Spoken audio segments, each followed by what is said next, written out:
Hello po, magandang umaga po. Ngayon po ay araw ng kagitingan. Ngayon po ay Thursday, no? Kumusta po kayo? Alam ko po, maraming mga guro ang umiiyak dahil wala pang medical, no? Wala pang clothing.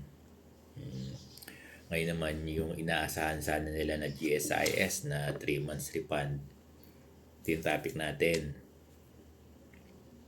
Basahin ko ha. Good day po Sir Bong, bakit po ang GSIS 1 month lang refund sa loan moratorium ang nakuha raw niya? Akala daw niya 3 months. Maraming guro po ang nagreklamo kasi iniisip nila baka mamaya 3 months yung mag-reflect. Siyempre, dear GSIS, hindi mo maalis sa guro yung mag-isip ng ganito, no? Bakit nga po ba na ang tanong natin sa GSIS, so may mga case daw po, dear GSIS, bakit daw po isang buwan lang yung pumasok na refund nila? Di ba daw po ang pangako nyo ay 3 months? Kasi ang pagkakaunawa ko, refund kasi. Baka kasi ang nakakaltas lang ng GSIS, kasi hindi natin alam kung magkano yung monthly amortization. Siguro kung ang hulog mo is 1,000 lang monthly, di ang papasok lang sa'yo ay 3,000. Kung ang kaltas sa monthly amortization mo ay 5,000, 15,000 yung papasok sa'yo, di ba?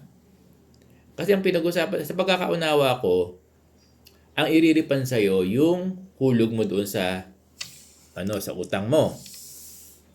Ang alam ko, yung regular na contribution natin, alam ko hindi kasama no? Alam ko hindi kasama. Yun ang pagkakaunawa ko. Sa pagkakaunawa ko, ang iuhulog lang ng GSIS ay yung monthly amortization mo dun sa utang mo. Ngayon, kung naguhulog ka ng 1.5 times 3, 4.5. Yan, di ba?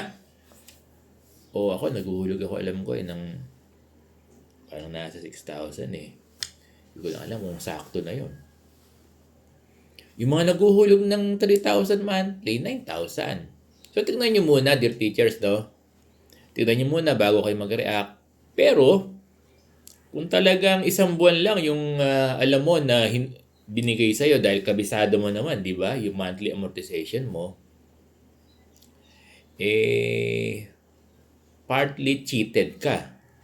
Kasi ang sabi ng GSIS ay 3 buwan na refund. So, nananawagan tayo sa GSIS, no? May mga guro daw po na na isang buwan lang yung isang buwan lang yung pumasok nilang refund. So sana po matignan to, no? Matignan ng GSIS yung ganito mga concern ng mga guro natin, no? Salamat po.